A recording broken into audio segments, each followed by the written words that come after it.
Hey, Glenn. Hey, Chris. How are you? Oh, good, man. It feels like forever since we did this. I'm like, how does this work?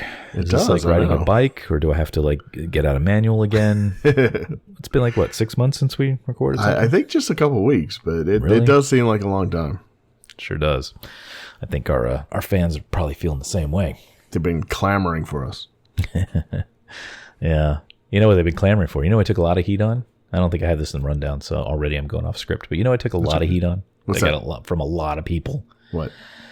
Remember a conversation about Beauty and the Beast and if it's really in France or not? Yes. And remember the next day you texted me the lyrics from the songs? Yes. And, yeah, I got a lot of people. They're like, dummy, you didn't know this was in France? And they seem to not understand that my point wasn't that I didn't know that it was in France. I mean, right. I know my point was, did they actually make a point of saying, hey, this is France? And it turns out quite literally, they did say in the biggest song in right, the biggest animated movie of all time. All right, yeah, they kind of do say it. Listen, I don't have the credentials to be on a Disney podcast, so just deal with it.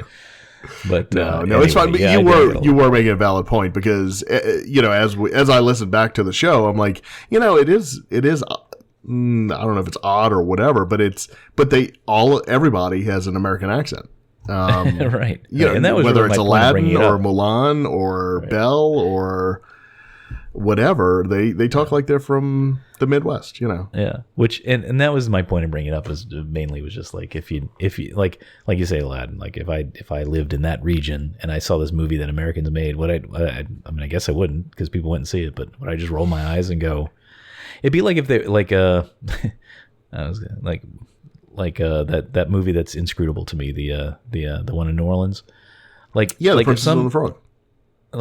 Like, I don't know, like if some other movie house in some other country made that and they all had British accents or Indian accents or something, and you'd be like, well, that's not how people there talk. Right. I don't know. Anyway, I'm just digging my hole deeper. But my point was, I got a lot of quote feedback on that. So thanks, everybody. That means people are listening, and that's all that matters. They're waiting for Chris to screw up again. So, all right. What do we got? We got any other news besides Chris doesn't know anything about anything? So I'll tell you right now, this whole podcast is going to be covering quote unquote news items, but they're some fairly big things. So yeah, it seemed that way. So we'll go ahead and get started. So the first thing, the big thing that once again, there are executives. I know which one this is. Yeah, at the Walt Disney Company that listen to this podcast in secret because they're not telling anybody else. Nope. Is that there are new security checkpoints getting to the Magic Kingdom. Yeah, what a great idea. And they actually, and the reason they listen is because you've mentioned it multiple times. Yeah. Why don't they have the checkpoints at the TTC instead of at the Magic Kingdom? Right. And so they are going to do that. Yeah, think about that, Glenn. Let's look at the coincidence here.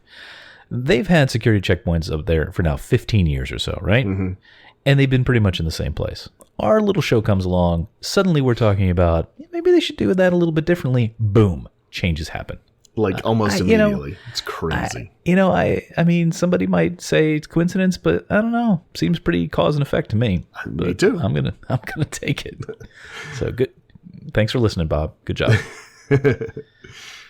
So that's good news. So basically, what they've done is they have moved, instead of having the bag check and the metal detectors right at the front of the Magic Kingdom, they've removed those and moved them back as far as they can, kind of. So the people coming off the buses are going to be checked right as they come off the buses, as they funnel into the Magic Kingdom front area.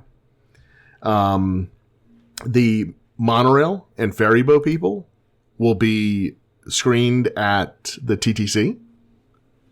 I like how you say ferry boat people, like those are specific kinds of people. Oh, I'm sorry, you have to go on the ferry boat. Right. All right, so they get ferry boats at the TTC. That makes sense, right? Yes, and as well as the monorail. Yep. Okay. Yep. Which the biggest change for all of this is that if you're coming from any of the resorts on the monorail line, Yep. you are going to have to go through your check at your hotel. So what this is going to do is... So you say have to, but I say get to. I think that's a way better point to do. Yes, it is a joy to go through security. No, but my point is, because you usually have time there, right? You're waiting for the monorail or whatever. Okay, you could do the check there, and, makes sense to me. It does, but if you are hotel hopping, just going to each hotel and seeing the sights, especially around Christmas, a lot of people go and... Yeah. They go to the Grand Floridian and see the stuff there and contemporary. You're going to have to be screened every time, just to get on the monorail. It's such a smaller queue, though. I mean, you might have 50 people that have to be screened and not 500. Yeah, but I don't know that they're going to have the number of security guards there. I think it's going to cause more of a bottleneck at the hotels. That being said, I think they will rectify it quickly, because my guess is, since these are hotel guests and they're paying a lot of money to stay there, that they will complain loudly and they will make changes to make sure that they get these people on the monorail as quickly as possible. Yeah. And I guess probably early in the day when, I don't go, there's probably larger crowds, but it seems like I always remember people waiting for a monorail might be less than 10, 15 people at the hotel. During the middle of the day, yeah. Yeah. Not the middle of the day, maybe 10 a.m. on, but... Oh, no. But you're right. I mean, you've got to imagine, especially, these are monorail line hotels at the top end of the premium hotels. They're going to make sure it's a good experience, right? Yes, So I think they'll...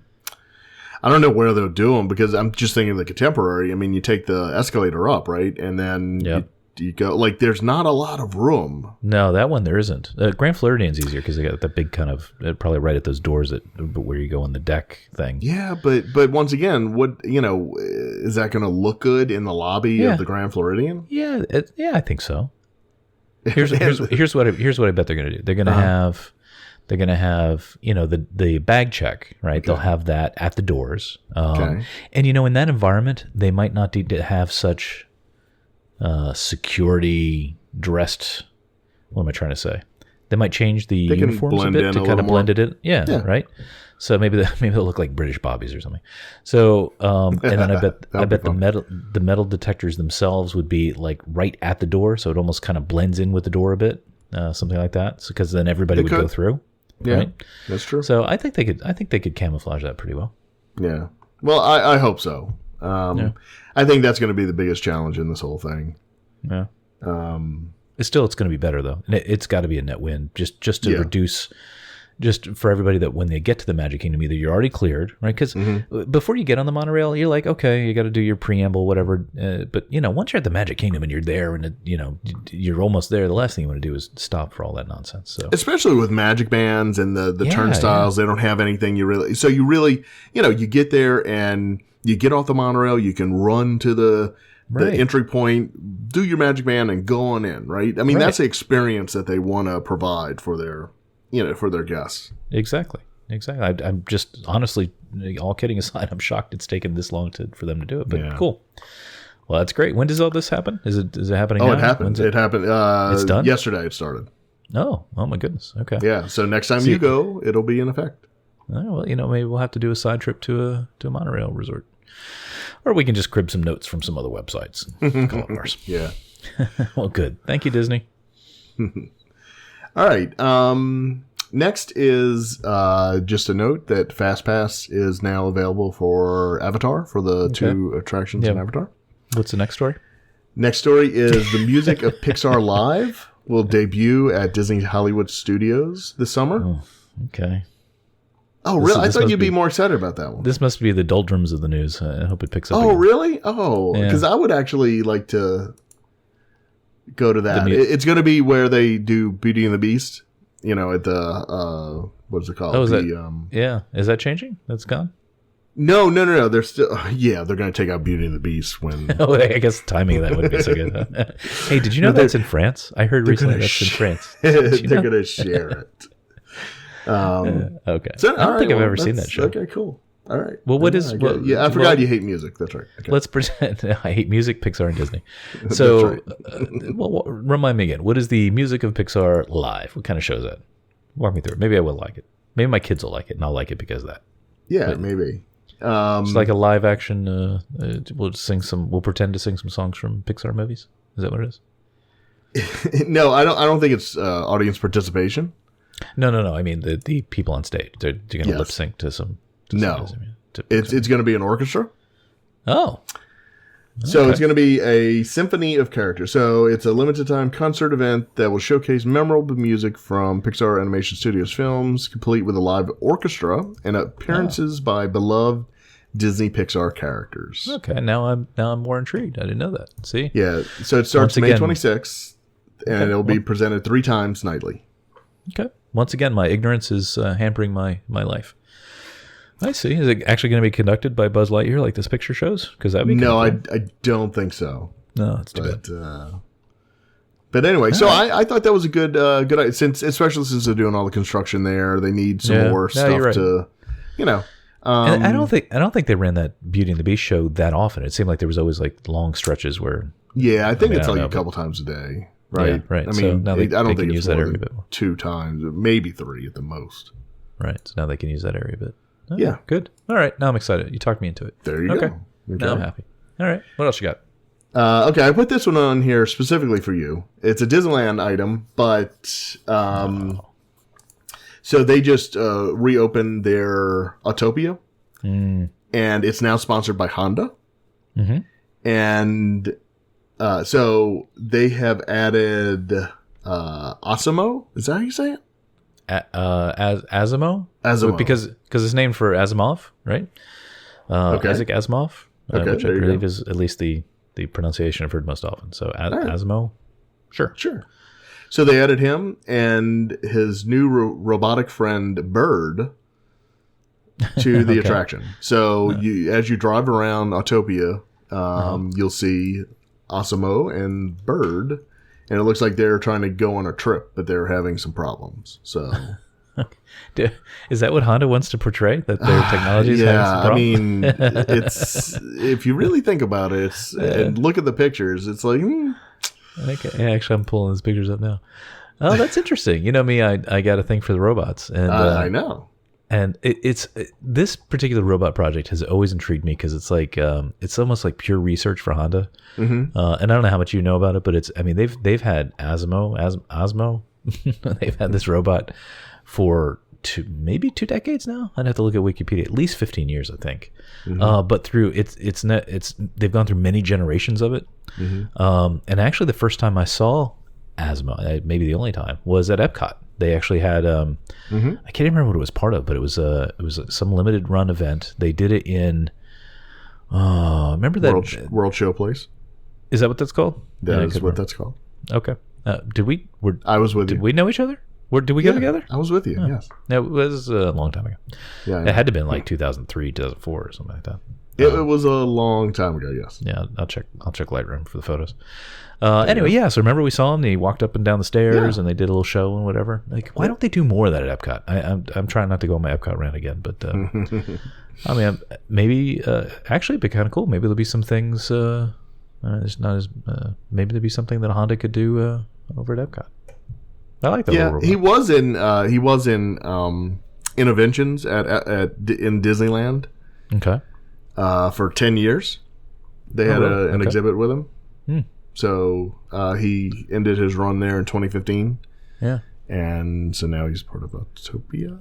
Yep. This new one's much smaller than the one we saw. The one we saw was like a giant. Almost. Right. This guy's a little pipsqueak. Yeah. Cool. Oh, I guess I have to go to Disneyland now. I guess you have to go to Disneyland. All right. Neener. The Portobello restaurant at Disney Springs is closing for refurb. Okay. Oh, that's another place we went. It is another place we went, and it is going to have a new menu when it opens. It's still going to be Italian, but it's going to be quote unquote authentic Italian. I was going to say that they call that Italian, but all right. So, but it's still so. But in all of the changes at Disney Springs, the Portobello restaurant, it survived. I'm really shocked by that, quite honestly. Yeah, so I guess I think they're just changing it just to change it, right? Yeah. I don't think it needed change, but since everything else around it was changing, they probably said, "Oh, yeah, you know what? Let's make this one new too." So sure, why not change all the things? So it's going to be closing the end of this month and opening in the fall. Yeah. Okay. So, and did I think you have on here that they're doing a third parking garage? Is that right? Yeah. So that's the next thing. So they are starting a third parking garage. Do you know where? I'm gonna guess. Let me guess. Okay, go ahead. I'm gonna guess over on the what is that, the west side, over by the parking lot over there. Yeah, where the buses go and all that. That's exactly where you'd think, but you're completely wrong. Oh, okay. Darn. All right. So it's actually going to be... Okay, I want to change my answer. I'm going to change my answer. Okay. They're going to build it on top of one of the other two existing garages. Oh, you cheated. You looked. No, that's actually wrong as well. Oh, darn. So okay. they are building it right next to the casting building. Oh. And they are building a walkway over the street. Actually, there already is a walkway. I thought they built one then they're just going to connect it to that walkway then. Yeah. My God, is it possible that maybe Disney Springs is becoming too big for itself? Is that possible? I think you need to go out to Disney Springs and see what it's really like now. You can pretty much spend almost a whole day there, I think. I know, but that's my point. It seems like a whole lot of stuff in a really relatively small area. Yeah, but okay. So the parking garages have made a huge difference. Yeah. In getting there and parking and because parking used to be awful. Oh yeah, it used to be a nightmare. But now with these garages, I like the garages. Yeah, I like them. Yeah. I don't know. And you're right. I haven't been out there since all the changes are done, and I'm sure part of it is just like it just completely changed the feel. Like I was going by, I don't remember where we were going. We might have been going to the studios last time or something, and. So we drove past where they have the whole I-4 interchange where all that's coming in, and it just it felt so, it feels like a highway and stuff over there now. Yeah. I mean, literally coming in off I-4, and just the number of lanes they have and the parking garage. It feels like a industrial. Yeah, exactly. I'm sure anybody who's new going there wouldn't care, but I miss when it was kind of a sleepy little place to go waste half a day when you wanted to kind of just take it easy. But I don't know. Yeah, I mean, part look, of it is I wonder how many. What's the replayability of a place like that? Now, if you're only coming once a year, a couple of years, or whatever, fine. But as a local, I'm like, how many times am I really going to go to the restaurants out there? How many times can I go look at the Coke store or whatever? I mean, it's just it's basically a fancy mall, right? So. Seems to me anyway. I know you like it. I have to go out there and I do really check it out. But I go way back when. I loved Lake Buena Vista Village, right? From way back when. Right. Honestly, I didn't like the downtown Disney with the West Side and the the Pleasure Island and the Village. I like Pleasure Island, but I think it was when they added the West Side and they changed it to downtown Disney because it was just the Disney Village and Pleasure Island. And they were two separate things. Yeah. I think it's when they added the West Side, and they did it poorly because they had Pleasure Island right smack in the middle, and so it was so hard, You had to really connect the two organically at all, and so there really wasn't much. I'm sorry to interrupt. There really wasn't much on the west side, right? It seemed like it's still yeah. Sorry, go ahead. No, and so, but now they've completely fixed that, and it just all blends seamlessly, and it's really, it's really cool. And yeah, they do have a part of it that's is pretty much like a mall or an outlet mall, but you can completely skip that. It's in one section.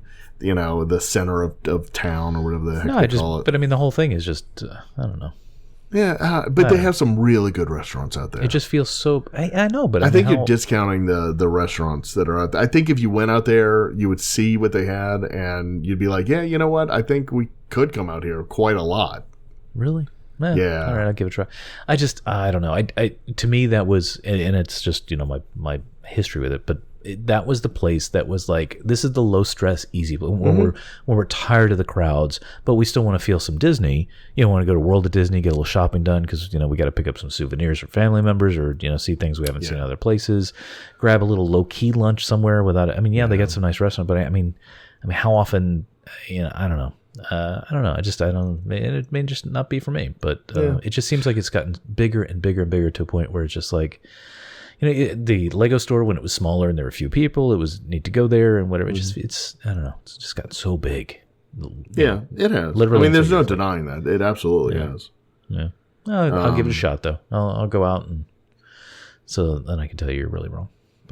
That's fine. That's fine.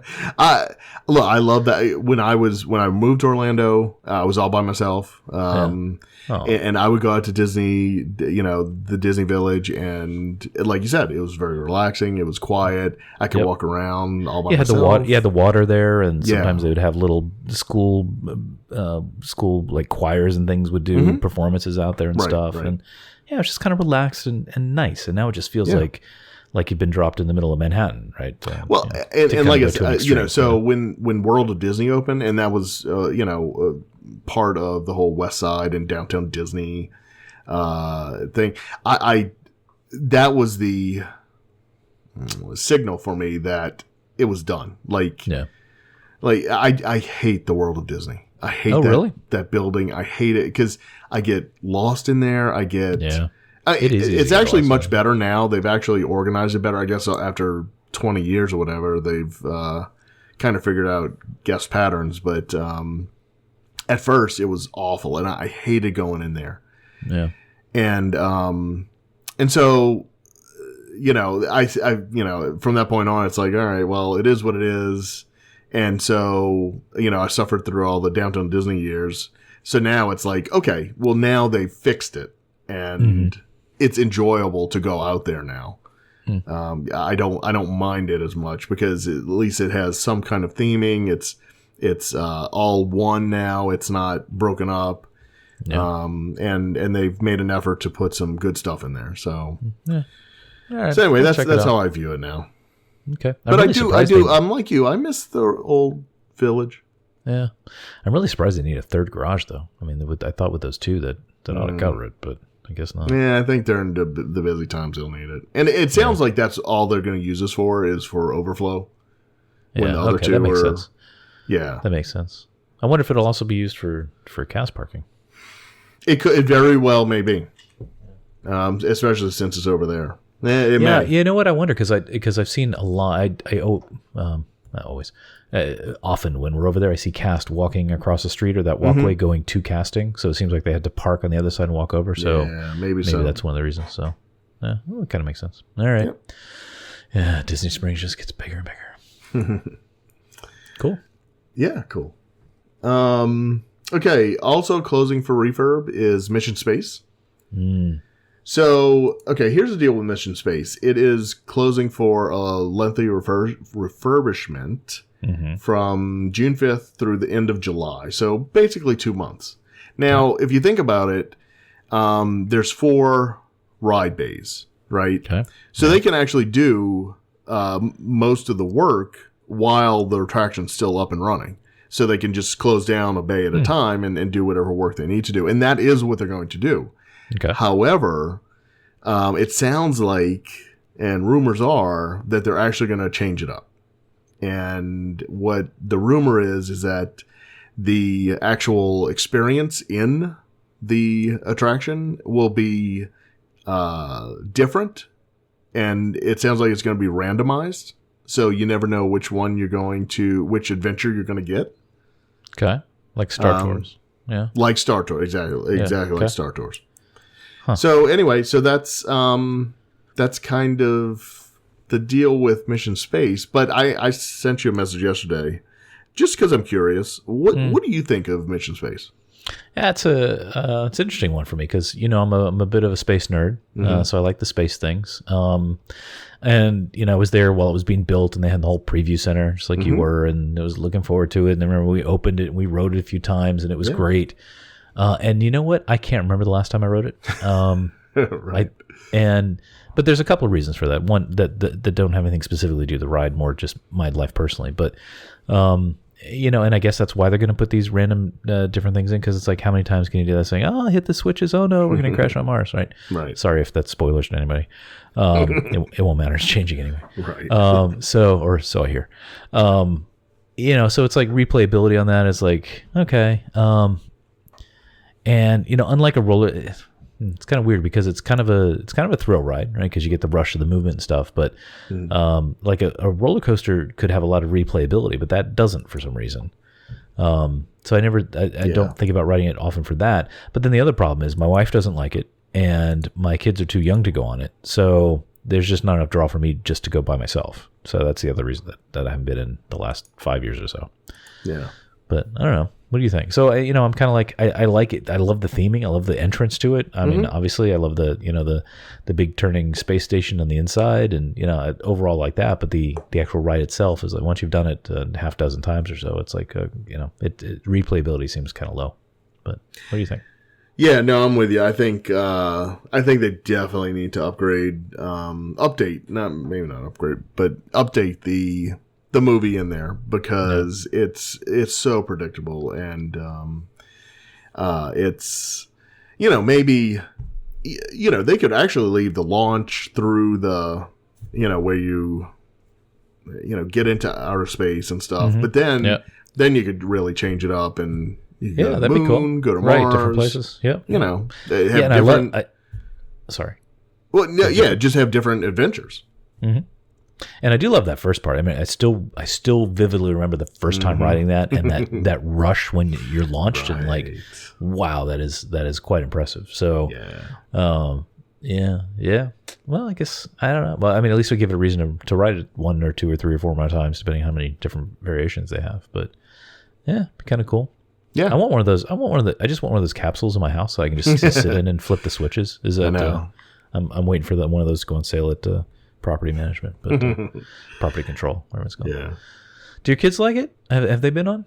They've been. Yeah, we've been on the green side. They still have the green and orange. Oh yeah. Yeah. Okay. And yeah, they like it. It's I mean, you just tilt a little bit. There's really no motion to speak of. Right. But it's fun enough. But they would much rather go on like Soarin' or Test Track or something. Yeah. Yeah, and what's and it's totally silly. For it to bother me. But do you remember? I mean, the whole reason they came out with the green and the orange was people were getting sick. But you remember early on in its first week or so, a kid died on the ride, right? Yeah. Do you remember that? I mean, not that early, but yeah. Well, it was pretty early, but whatever it was fairly but, early. But I mean, yeah, he had a pre-existing heart condition, and right. he went on it, and he did unfortunately pass away. Right. So I still think about that, and like a little part of me worries, like, well, what if I have something like that, or what if my I don't want my kids to, if they have anything like that. So it's right. Silly. I still think of that because it's been like 15 years or something crazy. Oh God, yeah. But I still think of that almost every time going on it, which I don't know. I don't know if that has any reason why I don't go on as much either, but. Yeah, it's I do think of that, and that's why I've only taken them on the green side. Oh, okay. So I'm not the only silly one. No, not at all. I think of that. I mean, for me, I'll go on the orange side because I don't. If I'm gonna look, let's be honest. If I'm gonna die, this is about to go to a pretty dark place. It's really going to go to a dark place because if I'm gonna die and I get to die on a Disney ride, like okay, everybody will know I've died doing something I want to do. I'm so sorry I brought this up now. But as far as my kids, yeah, I'm still a little. But isn't it silly? I mean, how many hundreds of thousands of people have ridden millions? I don't even know, like whatever the capacity is. But yeah, I still think of it. Yeah.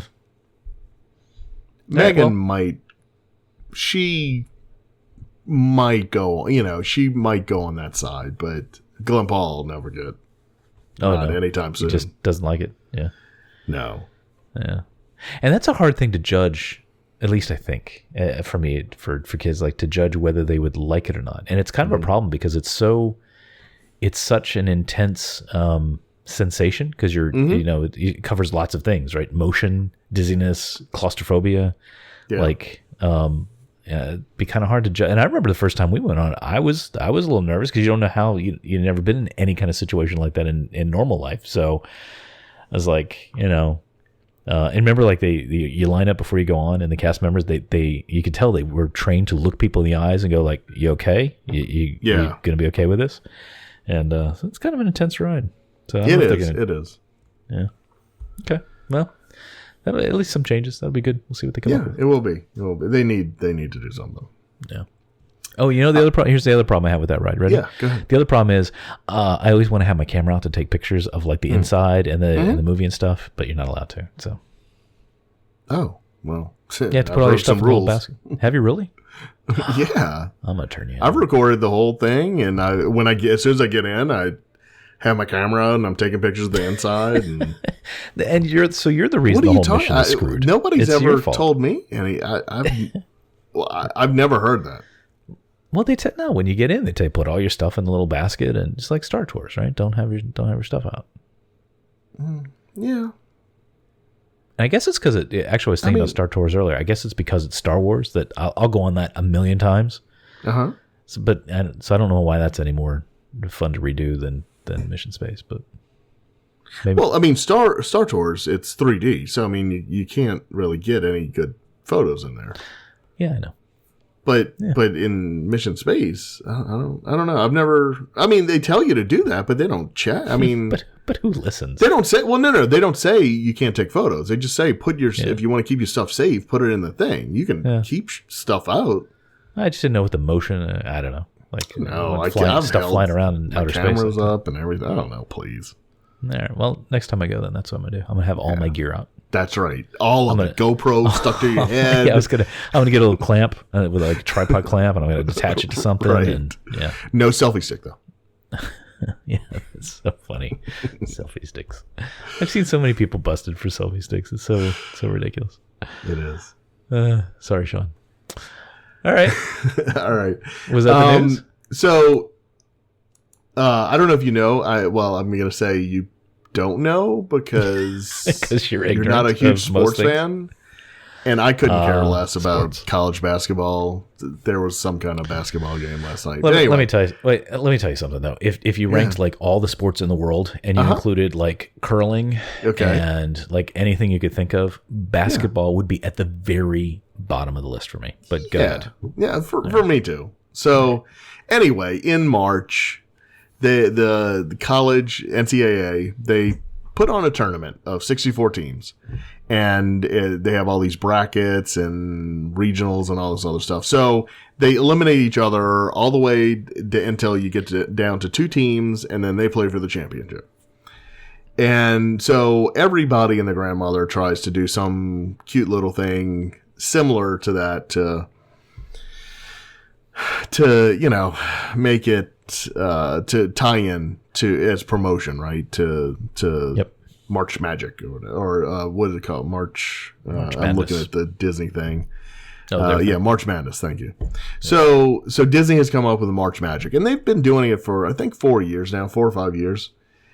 And so what they do is they pair up attractions against each other, and they start out I think with like 32, and then just like the other, so people go on Facebook and vote for which attraction that you want to advance, and that whichever one has the most likes or mentions moves on.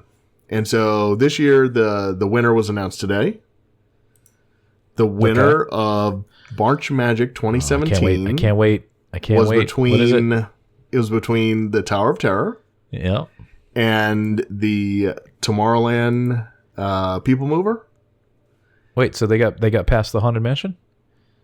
Oh, wait. I thought it was oh, my bad. I'm sorry. The Haunted Mansion. All right, take 2. And because I think they went against the movers went against the Tower of Terror the time of the match before. Yeah.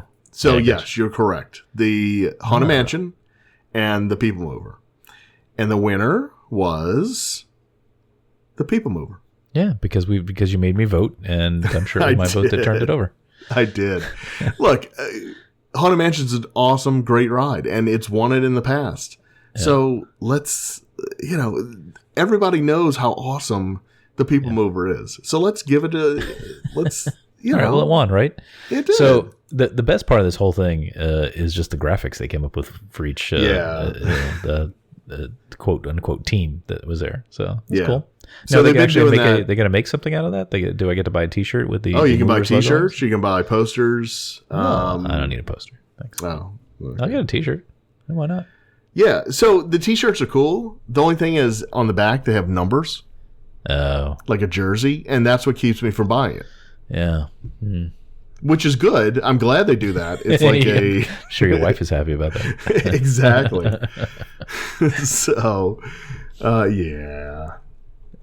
Well, and they have I think it's a faux Tervis with all the logos on it. Okay. Well, that's kind of cool. That is kind of cool. Yeah. Is there any coffee mug? Because like you have a T-shirt problem, I have a coffee mug problem. I have just way too many coffee mugs. There's no coffee mug, but you can get water bottles. $30. Wow. All right. I'm glad we brought this news for something that's now over that nobody else can participate in. But actually, every question. I was going to bring it up last week, but what? I was going to bring it up last week, but but you were too busy. So, do they do different graphics every year, or is yes? Well, for the most part, they tweak some this year. Like they don't completely redo them, but for some of them they do. Like Space Mountains is new this year. It was different last year. Mm-hmm. I don't. The People Mover is different this year than last year. Mm-hmm. So there's definitely some that are different. But so they're really cool, and I like seeing. That's the part I like the best is seeing all the cool graphics that they like. It's like, look, if you want to do something cool, you can. Like that's. They just have this silly online tournament, but they spend so much time developing these logos, and they're really cool. Yeah. It's you told me to go vote for this thing. I spent probably 15 minutes looking like I couldn't even figure out how to vote. And you're like, "Hey, dummy, you put a comment on the thing on Facebook." I mean, I don't know. It seemed kind of nonsensical, but and people wrote books. I'm looking at all the comments where people voted. And they have all this rationale why they're picking this thing and that thing. And I'm like, I just put movers, exclamation point. Yeah. And like everybody had a story. And I'm like, well, surely somebody on here just put like who they're voting for. Nope, everybody had some sort of rah-rah thing or reason, whatever. But it's done. Yay. And the best part of the whole story is that March Madness itself is done. So, yay. So I will say this, because you'll appreciate it. The New Orleans Baby Cakes did a similar thing with their caps, because they have a bunch of home and away and alternate and super alternate caps. Okay. So they've... So it ended today as well. And so some of the alternate caps are actually caps from New Orleans baseball past. Okay. So like there's a New Orleans Pelicans cap that they wore way back when. And then there's a black hat with just an N-O that kind of looks like Notre Dame's logo. Notre Dame's logo? Yes. Okay. Well, it's similar to that, but it's an N-O instead of N-D. So, yeah, in case anybody doesn't know what we're talking about here, just a little backstory. So, this is the New Orleans minor league baseball team, right? And it used to be, it's gone through a couple different names, but the when you introduced it to me, it was the Zephyrs, which I thought was a pretty cool name. Yeah. But they've rebranded it now to the Baby Cakes. That's correct. Yeah, it was actually the Zephyrs back when they were in Denver. Okay. When they were in Denver until Denver got the Colorado Rockies major league team, and then they had to move the minor league team, and so that's when they moved here to New Orleans. And there were the Zephyrs out there because there was the Denver Zephyr train that ran out there. Oh, okay, right. And then it moved here, and we kept the name because we used to have fits. It kind of fits. Yeah. I mean, you guys, yeah. So we had an amusement park here called Pontchartrain Beach, and it was on Lake Pontchartrain. And the main roller coaster there was called the Zephyr. So it actually worked perfectly here. So yeah, that works out. They kept the name of the Zephyrs. And so they were bought out a couple years ago, and so they started thinking they held a contest and everything else, and it was rigged from the start. It was always going to be Baby Cakes because they hired this consulting firm from San Diego who really knows what people in New Orleans like, and so they came up with this name, Baby Cakes. Well, come on. You don't have to be from New Orleans to know that this is a stupid name, and I'm on the website here. This logo has got to be the worst. Yes. I can't use the words I want to use because this is a family-friendly show, Right, but right. this is the worst. Like, even if I had no interest in this at all, just from a purely academic, what makes a good logo, this thing is terrible. It's awful. This is horrible. It's awful. So I feel bad for you people. So anyway, the winning cap, after all this, they had all their stupid Baby Cake logo and everything else, caps and everything else. The winner was the New Orleans Pelicans cap from Retro Cap from way back when. They did this whole thing, and they kept all the alternate like retro, odd not Baby Cakes caps in one bracket, so they wouldn't kill knock it out. You knock it out in every other bracket, right? And it still it won. So that's funny. This is terrible. It's so silly, and they're touting, our merchandise sales are so awesome since we changed the name. People love the name and all. It's like, guys, it's just something new. Like, of course you're going to have great merchandise sales over last year because it was the same logo that it was the year before. Like, right? You could put anything up there. It's not because you named it Baby Cakes. Oh my gosh. So anyway, I just that ended today, and that gave me a little. It was like, good. So is it because Baby Cake sounds so sissy that they had to come up with this mean-looking baby? Like, I'm gonna beat you up with this baseball bat. Yeah, Baby Herman from Roger Rabbit. Yeah, I guess so. Just to bring it back on topic. That's what people are calling it, Baby Herman. But it's so bad, man. It's awful. It's evil look. Like it's eerie looking. Yeah, exactly. And I know you used to enjoy going to games, and I wish we had a minor league team here still that I could go to. But I gotta say, like, if my local team did this, I wouldn't want to go just because you'd be like, I don't like the vibe this is, and I don't, know. I guess you know or will know what attendance happens with that, but that's terrible. Yeah. Oh well, yeah. I was gonna come visit you and go to a game, but not now. All right, I didn't even see that on the rundown. That was like a mystery. Yeah, I just threw that in there because you would appreciate it. Sure. Okay. All right. What else we got? All right. So this is a rumor that I don't know, man. I've heard this both ways, that one would buy the other, or but on March 24th.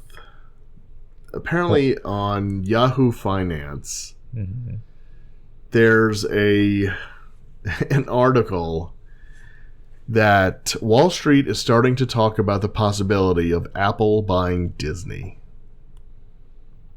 Okay. So Apple has a cash pile of more than $200 billion. It's almost as much as I have, but okay. And they are... I don't think it's any secret, but that they are looking for content, right? I mean, they're not a content provider now. They provide the tools to view things, but they don't have any content, and they're not really in that business. So apparently, they're getting in. I'm sorry to interrupt. They're getting in that business, though, right? I mean, they're starting to produce some shows on their own. Yeah, small shows. Yeah, I mean, shows, Carpool Karaoke, I've heard. Yeah, and Planet of the Apps, the other thing they're producing. Oh, yeah. Starting in. I didn't say it was big league, but I'm just saying that they are. Yeah, so go ahead. They are. Yeah. So anyway, apparently Wall Street is saying that it's possible that Apple could buy Disney. But it looks like this all started with basically this one guy, John Malone. Right, yeah. Media Baron John Malone. I mean, this guy might have had a dream one night and said, exactly. Yeah, well, I mean, regardless of whether it's true or not, what would you think about that? Let's pretend for a minute it is true. What do you think would come out of that? What would happen? Oh, I think it'd be awful. Okay, but why? Well, of course, because I know you like change, but why? No, What would because be the Tim out? Cook is just like Bob Iger. Like, even worse though. Like, I don't think Tim Cook sees the value of. Okay, so this is what would happen. If we're going to go through this, I'll tell you what I think would happen. Please. So Apple would buy Disney. The very first thing they would do is, number one, they're saying that the first thing that would have to happen for Apple to buy Disney is Disney would have to spin off ESPN, which I don't think that's a bad idea. Why though? Why would they have to do that? Oh, because ESPN is I mean, that it's bringing the whole company down. I see. Because cord cutters. I mean, they get all their revenue from. I see. From okay. So not that they have to, but that they would. Oh, they're not. They wouldn't want that. Right. For I thought you meant for some reasons. sort of regulatory reasons or something no. they have to get rid of. Okay. No, to make it actually valuable. So, okay. But the first thing Apple would do, it would sell off the theme parks. Yes. Yeah, that was exactly in a my first heartbeat. thought. Yeah, right. And I don't want that to operators. happen. So that's why I don't ever want this to happen. Well, yeah. Now, the reverse, Disney buying Apple, I mean, I've heard that in the past as well. And when Apple was much, much smaller. Right? Yeah. So, I don't know. That makes less sense, though, because I think Disney doesn't benefit as much as Apple does, just from the content ownership standpoint, right? Yeah. But I would be able to swallow Disney buying Apple more than I could swallow Apple buying Disney, because I mean it would be because, like I said, all they're looking for is content, right? And so they're looking for Marvel and Star Wars and Pixar and Disney animation, and that's what they're looking for. But they don't necessarily have to buy them for that. I could see a case where they come out and there's the big joint thing where Disney and Apple have signed a 99-year agreement on content. Sharing something. That'd be awesome. Blah blah blah. Yeah, I think that would be more the route. I mean, Apple has never done a giant merger purchase like that. Usually, their acquisitions are pretty small. Yeah. So I mean, that would be a huge for swallow for Apple. Yeah, and I don't. I think you're right. They need the content, but I don't know that they need to buy the entire Disney. No, I think they could make it. Good agreements that everybody would benefit from. Yep. Yeah. Okay. Well, we'll chalk it up to Mr. Malone, probably just maybe wishful thinking. Maybe he owns a lot of Disney stock. Who knows? I don't know. Well, you know who that is, right? I don't know who this is, no. All right. So John Malone, he's a Liberty Media chairman. Okay. He's the guy that just bought F1. Oh, okay. Yeah, wow. Liberty Small Media. World. Okay. Yeah, right. So, so and they own Charter Communications. And they own I forget what else they own, but I think actually they own. I want to say I think he owns my new cable company, because my cable company got bought. Used to be Bright House. It's now Spectrum, which I believe is a Charter Communications company. So hey, okay, all right. So it's like we're related now. Hey, John. Yeah, look at that. Huh. So I guess he has some knowledge of business. Yeah, but whatever. So anyway, I hope it doesn't happen. Yeah. Okay. Probably won't. I put that in the probably won't category. Okay. Good. All right. I'm taking just for you. For that. Yep. I'll prevent it. Thank you. Yep. All right. I see that there's one here that why isn't there a walkway from Grand Floridian to Magic Kingdom? I just stuck this in here. It was while I was on the Facebook page that you made me go vote for the movers, harkening back to that thing that I was on there. And, I don't go on the Facebook much these days, but, they show like posts that other people make in other parts of the Disney group or whatever. Mm-hmm. And somebody posted this question. I wish I had his name handy. I don't know if I put a link in the thing. Yeah, I did. Look at me. I'm so prepared. I want to give credit. So a John Zimmerman posted and basically said, why didn't they make a complete route from the Grand Floridian so you could walk over the Magic Kingdom? Because you can walk a little ways, but then it stops because the little channel there where the floats come out for the what do they call that? The water pageant. Mm-hmm. So you can't actually walk, I guess. I haven't been there a long time, but you can't do a complete walk from the Grand Floridian to the Magic Kingdom. And I just thought, hey, that is kind of strange. Why wouldn't they have thought maybe people want to do this? So since you are the master of all knowledge keeping, I thought I'd ask you, do you know anything about this? Has this ever come up? Is there been a rationale of it? Have you ever thought about it? Do you have any thoughts about it? So go. Yeah. So I have thought about it. Specifically when they introduced the walk around the world. Or, the bricks the and bricks stuff. Yep. that we covered last time. Yep. Because actually, I always thought that was odd that it kind of ended right there, and they had a couple light posts, and it went into a circle, and then it was like you could wave to the other side, and there's no way to get over there. Right. But the way I feel is screw the Grand Floridian and all the people that stay there. Okay, nice. Now wait a minute, flag on the play there, because I'm a big sports guy. I'm going to use it. So you're not a fan of the GF? You don't like it? No. Oh no. What? Oh, so come on pretentious. now. Oh my well, god. Of course it's pretentious, but so what? I mean, that's the era of that style of thing. I mean, so what? You're so silly. Just big pause there. All right. Wow, I didn't know that you were such a hater. It's just because it was the last one made, right? It's because it was like a Johnny Come Lately. Like who no, it was no because people start calling it the crown jewel of the resorts. It's whoa, wait, where are we here? Bananas, bananas. So yeah, I just they built it and everything else, and everybody just flocked to it. Like, oh, this is where you have to stay. Ooh. Yeah. So have you ever stayed there? I hate the Grand Floridian. No, why would I stay there? I'm not. Oh my gosh, I didn't. How did I not know this about you? This is like I learned so much. I stay about you in the real crown jewels. I stay at the Polynesian and the Contemporary. I stay at the Caribbean Beach and. Wow, I would stay at the Caribbean Beach before Grand Floridian. That is correct. Wow. So you're kind of breaking my heart a little bit because I have I actually don't enjoy staying there. We've stayed there once or twice. I can't remember now. I don't enjoy staying there. Like the hotel, like the rooms seem kind of small, and it's just the styling isn't quite. It's like meh, okay. But I do like Christmas time. We go there. It's kind of a tradition. Oh, it's beautiful. And we kind of go, eat at a restaurant there and whatever. I like to visit it, but I don't like to stay at it. I agree. I like going there at Christmas. I like visiting the lobby. Okay. Good. I'm with you. I would never stay there. I mean, it's for, okay, so here's the deal. For me, it's for posers, right? It's for the pretenders, for the people who don't really know anything about Disney and they want to spend a lot of money. Oh my god, are you kidding? Really? That's a Grand Floridian. Isn't it possible that some people just like that styling and that's just like their scene? They're like that's the most expensive. That's where we're staying. Well, I mean, there is a lot of that too, but that's what. I mean, maybe some people like that vibe.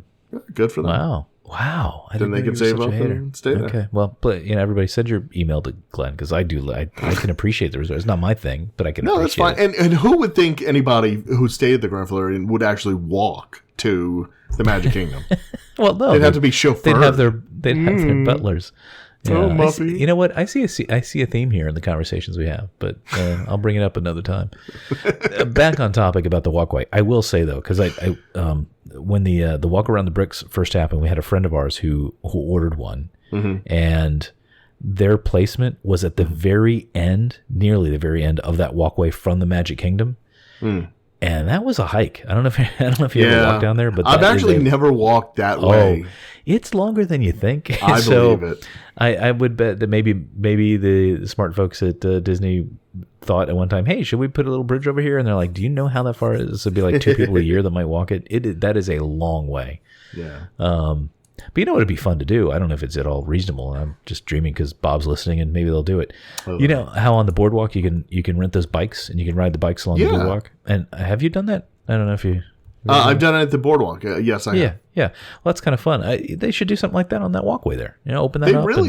Actually, that's not a bad idea. Yeah, maybe they do, and I don't know it. But anyway, okay. So no walkway. I just thought it was an interesting question. I never considered it before. So thanks, John Zimmerman. Yes. Good thought. Yes, but if you stay there, then you're a poser too. Okay, well, I'm gonna. You know what? You could write that. This is Facebook. You can put a Kingdom comment on there on the. I could. I guess I could. Yeah. Wow, I did not know you're such a hater. All right. Yep. All right, hater. What you got next? Another you're gonna one. Love this. You're gonna love this next one. That you put on here: Silent Sassy Princesses. Silent Sassy Princesses. Yeah, not my title. That's You So sure? you remember? I'm pretty positive. You remember, like there was a few episodes back or something, and I mentioned that I tried to tiptoe around something, but it seemed like a lot of the content Disney had these days was geared towards girls and princesses and all that. Yes, I do remember that. So it wasn't long after that I saw this this article. Who is this? Where is this published? Quartz.com, whatever it is. Yes. I'm sure you'll put it in the show notes for everybody. I will. Anyway, somebody who had just way too much time on their hands did an analysis of all the Disney films from the earliest on and all the princesses, and did kind of let's see, what are the dates from 37 to 2013. So I guess it didn't include. Wait, what year is Frozen? Does that include that? I don't. Maybe. Yes, the 2013 mega blockbuster yes. Frozen. Okay, so it was up through Frozen. And they did an analysis of the dialogue of all those movies. And what was interesting, at least I thought from a sort of data analysis and tagging on my content before, is that the movies have tended more towards princesses, being especially when you get to the pinnacle of all princess movies with Frozen, that the female characters have more of a lead.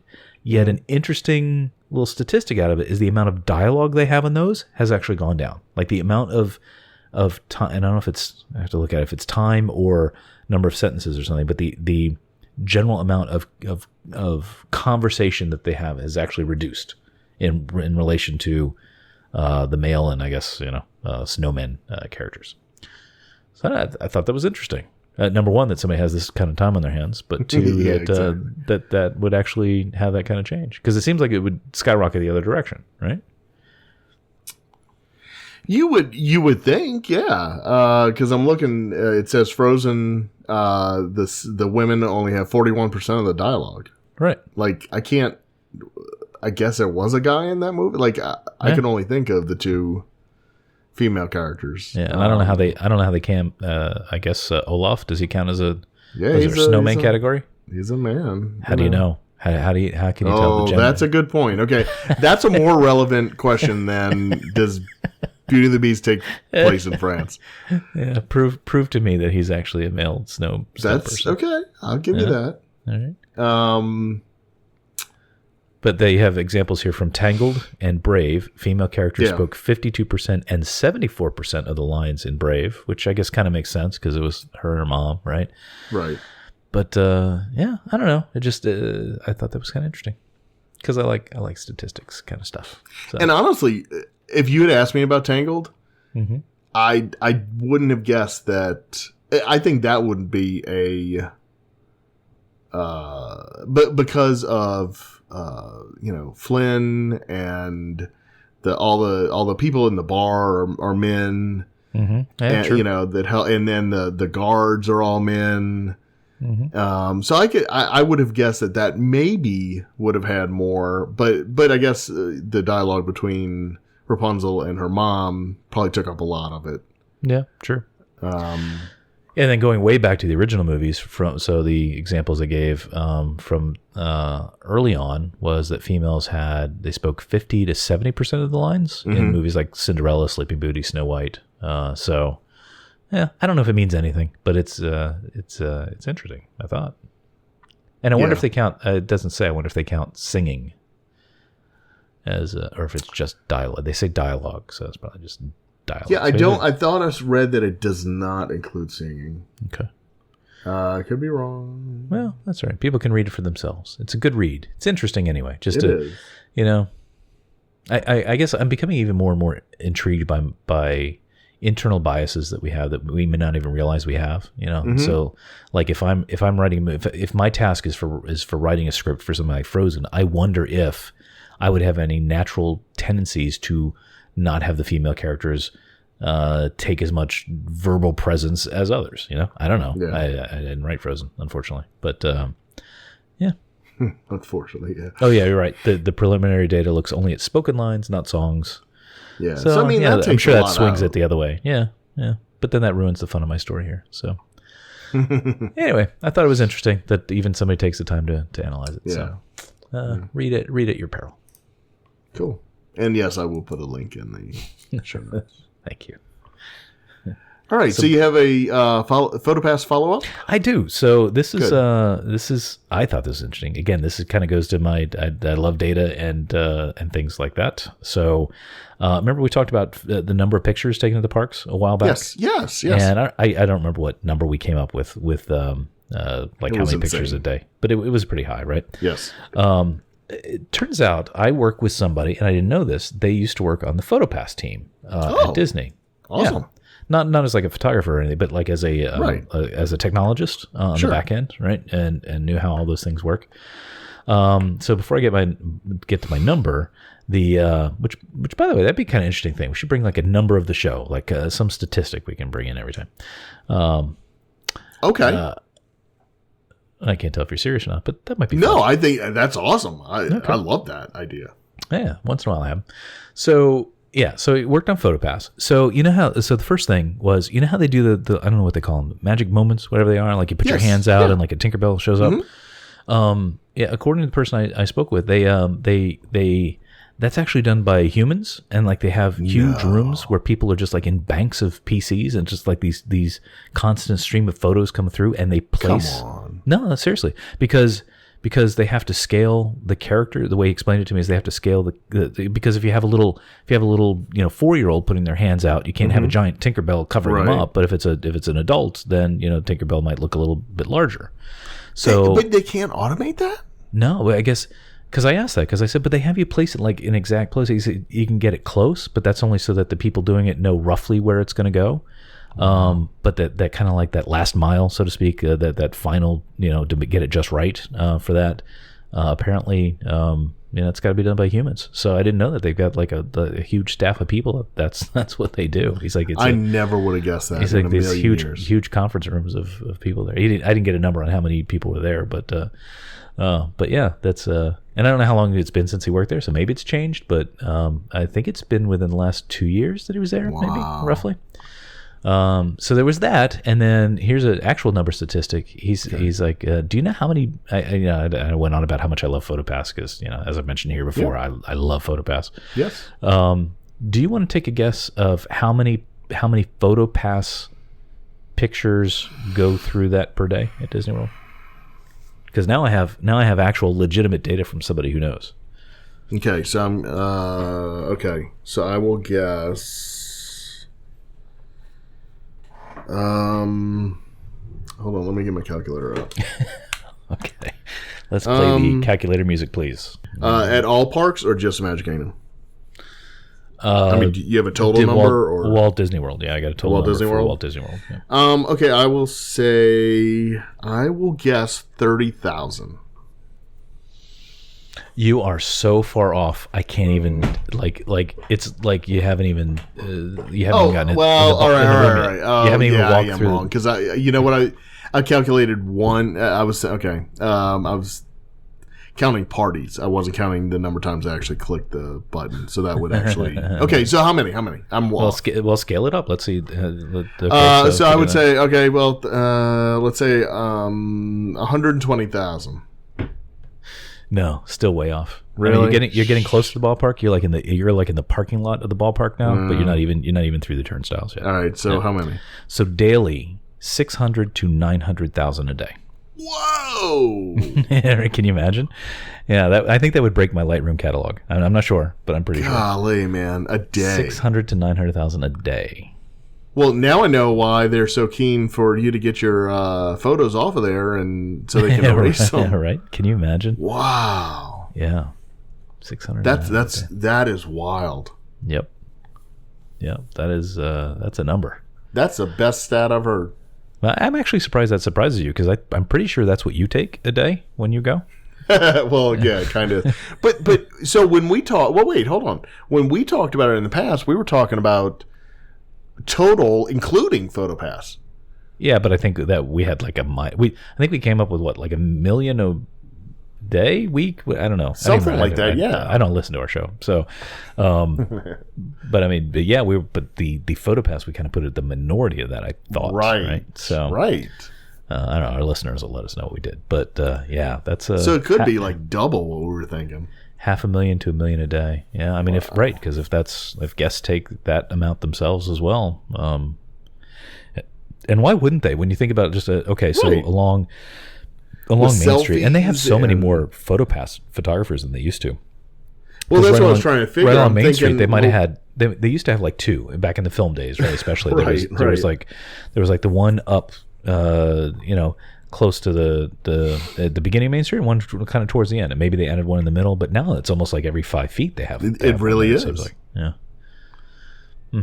So they pump a lot of photos through there. Yeah, they do.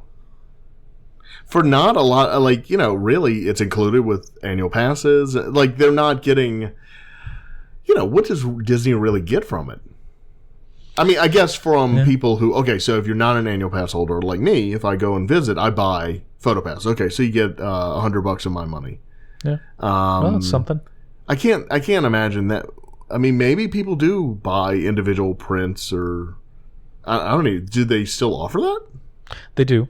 Okay. Because I've noticed it on that, but I got to believe that's by far the minority. Yeah, I'm just trying to, what I'm trying to get at is have they decided that Photopass is just one of these things that is a plus for the guests, that and it's a loss leader, where they don't care if they make money on it. It makes the guests happy and makes the guests, it's something that they've,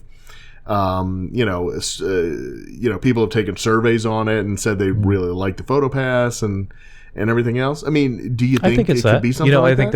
I think there's another. I think it's that. I think there's another angle though too, which is kind of marketing, right? It's kind of because people get those and they'll put them up on social media, and right, they're probably going to have a little higher quality, I would imagine, than just somebody taking their snapshots. On the average, right? So it helps their social media as people are posting whatever. I think it helps them, and I would bet. I don't have any numbers on the finances, but I would guess. Especially once you get past the initial development cost of this. But I would get the ongoing operation. The human photographers probably cost more than the actual technology to run the stuff. Because it's a lot of photos, but storage is cheap these days. And I gotta, and it's so I gotta believe paying the photographers, paying the people that are in the back rooms to do things. That's probably the biggest expense. Yeah, but even that's probably not that high. So yeah, but I mean, if you figure, do you know how many annual pass holders there are even? No, I don't. I don't even. I wouldn't even know how to start to guess. I mean, maybe there are 1 million. I don't know. I honestly have no earthly idea. Yeah, we'll have to see if we can get it to that one of the numbers. But whatever that number is, if you're getting an extra, justifiably another $50 a year, another $100 a year. I mean, if there's 1 million of them, there's $100 million for you that you can kind of attribute to that feature. But they were but they're going to raise the prices anyway. So. Yeah, but you might have more churn. You might have more fall off if you don't have additional things on it. Which frankly includes me. I mean, it is. I don't joke. I really do like that feature. And when they raised the prices, but they had that in, I'm like a sheep. I'm like, okay, that's great. I'm okay with that.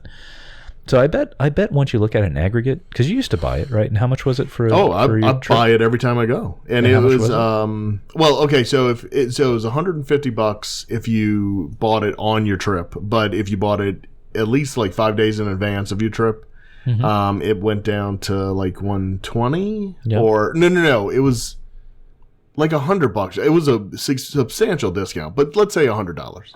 Yeah, I think. Okay, so $100, and in a week, and I mean, they've got to be selling tens of thousands of those packages. So I bet it's. You would think. I would bet it's one of those things that, hey, if people pay for it, it's a great cash cow. If they don't, it's a nice little promo in Benny that we can tie into other things that doesn't actually have that big of an expense to it, and we get the great kind of marketing value out of it. And people look at the pictures all year long, and they're like, you know what, I miss going to Disney World. We should go back there. I think I think it's plus all the way around. I bet it's not. I bet it's not too hard to really maintain that. Yeah. I use one of those photos from Disneyland, my trip last year, as my profile photo on Facebook. So I mean, I'm one of those guys that does that. Yeah, helps them out. And you know what else this person mentioned to me, which you probably know, I don't. He mentioned video as well. Oh yeah, I didn't know that. So some rides have actual video stuff now too, which I didn't know. Yeah, the Snow White. The Seven Dwarfs Mine Train. Yeah, it has like 2 or 3 different videos. Oh, okay.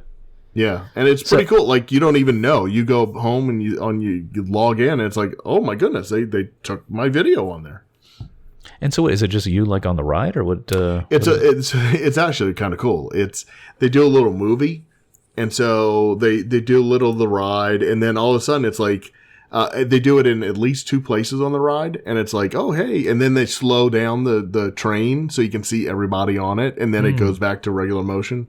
Oh, interesting. And then they do it again for another section. They do the same thing so you can see everybody on the train. And it just goes because you're Magic Man, you know, they know who was on which train. Oh, interesting. I haven't seen that yet. It's very cool. I'll try to dig share mine something. up Yeah. and send it to you. Good Lord, I hope I saved that. That's the one thing that I find I really have to remember to go back and remind myself to go get those.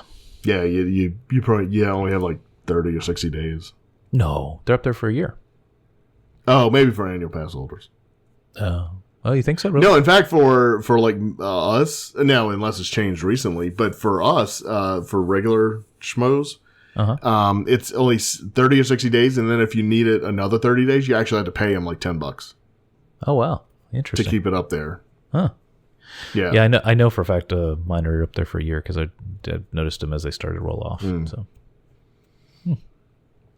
So anyway, so yeah, that's awesome. I love talking about Photopass, and I think it's a great program. And Disneyland has a quote unquote Photopass, but it's not the same as Disney World. Disney World is light years ahead, especially with the Magic Bands and the whole technology and the RFID, like that, the movies on the rides. I mean, it's so far advanced. When you go to Disneyland, it's like they hand you a card, right? And they scan it, and it's old time Photopass, and it just is not the same experience. Even online, when you go get your photos, it's not the same experience. Yep. So cool. Yeah. All right. There you go. Some Photopass stuff for you. Photopass. Love Photopass. What else we got? Do you have a things that do good things spot? Yeah, I do. I do. So bear with me because it's gonna kind of there's kind of a bummer part of this story, but in the end it's people doing good things. So there was some news yesterday out of Syria, right? There's a lot of stuff going on there, and people using some pretty nasty weapons to kill other innocent people, including heartbreakingly so children that get caught up in this. And anyway, I was reading some news about this, and they mentioned this organization called the White Helmets. Have you heard of them? Okay. I have not. Okay, so they are volunteers that go into these ridiculously dangerous places like this. And so when there are attacks like this, and people need help, and they got to rush people to, they're basically like the paramedics, right? They come in and they help people get medical care and whatever other extent of help that they do, and I just can't imagine. I am definitely not brave enough to ever consider doing that kind of work. But my gosh, what amazingly wonderful people these people are that volunteer to do this extremely dangerous work. So, if you go look at whitehelmets.org, they have a pretty nice site up that kind of talks about what they do. You can donate if you want. And actually, looking at it, I noticed, and I haven't watched it yet, but I noticed there's a Netflix documentary short on the White Helmets. So, these people are doing some of the best work you can imagine, which is helping people in these areas where they're just getting treated so badly. So you can donate. They even have a neat little chart. Kind of scroll down to the middle or towards the bottom of the page. They show you like the costs of some things for them to do their work. Like a first aid kit is $89.23, and a gas mask, which for these kind of attacks they need to keep them alive. And actually, I heard, I don't know if it was specifically with these folks, but I heard there were some kind of first responders in these attacks that lost their own lives because they didn't know at first that it was a chemical attack. Anyway, so it's $110 for one of those, and they kind of go through this. So great people doing some great work there that I'm sure they could use any money that could be thrown their way. So that's my pick today. The White Helmets, good people. Very good. Yeah, very good. Okay, pick of the week. Okay, so mine is okay. I'm reading a book right now. Really? Okay. Called Console Wars. Oh, sounds like something I would like. It's definitely something you would like. And it is so it's about Sega and Nintendo and their battle basically in the 90s to be to be the best and have the most sales. And it's a really good book. It starts with the hiring of the president of Sega. So it starts even before the Genesis comes out, and it shows it. I'm pretty much exactly halfway through it right now. Mm-hmm. I gotta admit, I know how it ends because you lived through it. But that being said, it's very interesting, and it's mostly taken from the point of Sega.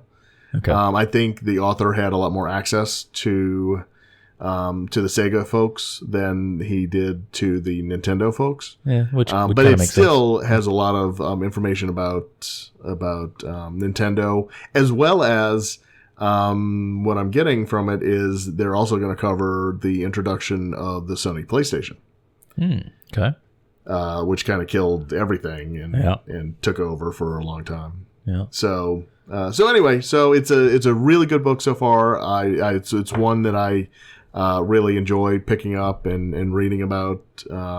So it's because the author, it's not a dull book. It's actually the author's put in his writing is very animated, and it makes you just want to keep reading. So anyway, so it's a good book. Excellent. Yeah.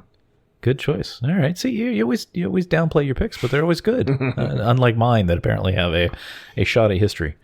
So okay, good. Is it my turn? It is your turn. All right. So earlier today I was at work, and I'm like, occasionally, I got to do some kind of work that I just really need to focus on. And usually, and not that my office is that noisy, but I occasionally do have to put headphones on to get myself focused. So I've got some playlists that I've made that are kind of like no vocal music, instrumental music that has kind of a constant beat, constant rhythm to it that let me focus. So I was knowing that we're going to recording, I've been thinking like, what's my pick this week going to be? And I'm like, I'm going to do something a little different this time. I'm going to pick some music. Awesome. There you go. Well, maybe we'll see. You actually know about this. I mentioned it to you before. There's a band group. I'm too old. I don't even know what to refer to these these musical acts anymore. There's a musical act known as the Public Service Broadcasting, which I think is a great name. I think they're out of the UK. There's an album they made called The Race for Space, and you may know this about me. I'm a little bit of a space nerd. I think I brought that up earlier. And I love that. I don't know how many tracks are on here. The typical amount, 10, 12, whatever it is. What it is, it's the history of the space race through the 50s and 60s. And so it's like a thematic album, and it's like electronic music. Like, I don't know if you'd call it, it's not really dance music, but kind of like in that sort of, in that vibe. Good beat, easy to dance to. But what they do is they intersperse lots of actual media recordings from various broadcasting sources, et cetera, of the space program as it goes through. So it's just really, really well produced kind of musical history, if you will, of the space program. And so that's my pick, The Race for Space by the Public Service Broadcasting Musical Performance Group. People. Yeah, you did. You have mentioned that to me before, and I have listened to it, and it's. I'm glad you reminded me of it because it's. I need to break that out again and listen to it. It's very good. Oh, okay. I didn't know if you liked it or not. I love, especially like you said, for work. Like I can't. It's probably just me, but I can't listen to a lot of vocal stuff. No, I can't at all either. Yeah, and so I need instrumental, and my default is Tron Legacy soundtrack, as well as. That's my other mainstay. Yep. And then the music from the Facebook movie. What's that called? Yeah, The Social Network. Social Network. Yeah, that soundtrack is really good. For the similar, and as well, not to horn in on your pick. That's fine. Yeah. But 9 Inch Nails came out with. Ghosts 1 through 4, I think it is. Have we talked about this before? Because these are all the same things I have in my. Oh, is it really? Yeah, it totally is. The other one is because the Social Network is by Atticus Ross and what's his name? The guy from 9 Inch Nails. Right. Right. So Trent Reznor. Trent Reznor, thank you. And Ghost is kind of similar to that. Another girl one is they did the soundtrack to Girl with a Tattoo. Is that what it's called? Oh, I haven't heard that one. Yeah, so it's kind of a girl with a dragon tattoo. So it's sort of has that similar vibe to it. Yeah. And there's another one called. I have to find the other one. Anyway, they've done a few different soundtracks, but they all have that same sort of vibe as they do on The Social Network. Yeah. How about another pick for you? You remember that Steve Jobs movie? I think it was just called Steve Jobs. Yes. That soundtrack, not all of it, but I took about half of it and I put it in this playlist. That's also a good one for kind of like you want something that's sort of a techie bent. And usually when I'm listening to these, it's like I'm coding or something kind of technical like that. So it kind of gets my brain in that mode. Yeah. So that's so funny. You and I have a lot of the same ones in there. There's also one that from their group from New Orleans, Elefunk. And it's not quite that technical type, but it's instrumental, and I find that one also is good to work to. Yep. It's a little more upbeat. I have one last one I'll chain on that, and there is some science to this that like students if they study with like even classical music like Bach or something that has like a certain rhythm to it. And prior to having this kind of music, that's what I used to listen to a long time ago. Was Bach was very good for that because it's just very rhythmic and it gets part of your brain going, oh, I'll pay attention to this, so it's not distracting you while you're doing your other stuff. Right. Recently, I've been listening to some other podcasts by a guy named I think it's Carl Franklin. Okay. And he's a musician, technologist, programmer guy. He's got a couple of podcasts, but he actually he has a set of music called Music to Code By. And it's kind of they're long pieces. They're like 25 minutes each. He's got like 13 tracks of them. But the same kind of thing that they're created for exactly this reason, so that your brain can kind of pay attention to some other things. While you're or pay attention to the music while you're doing other things. So that'll be my kind of secondary pick. If you just Google, or I'll give you a link to give it later. Music to Go By. It's not like on a label or anything. It's just he's a musician and he's made this stuff himself, and it's pretty cool. So there you go. Bonus pick. Well, that's cool. I like your pick. I think that's it's unique, and it's. You mentioned a few that I didn't know of, so I'll give those a listen. See? It's not just entertainment, Glenn. It's also about education. It is. It's entertainment. Thank you for joining us on another episode of Terrific Recordings of Nothing. Follow Chris on Twitter and Instagram at CBGray, and Glenn on Twitter and Instagram at DizWiz. Follow the show on Twitter and Instagram at Tron_FM, and on Facebook at Terrific Recordings of Nothing. For all things related to the show, including show notes and links to connect with us, visit us at Tron.fm.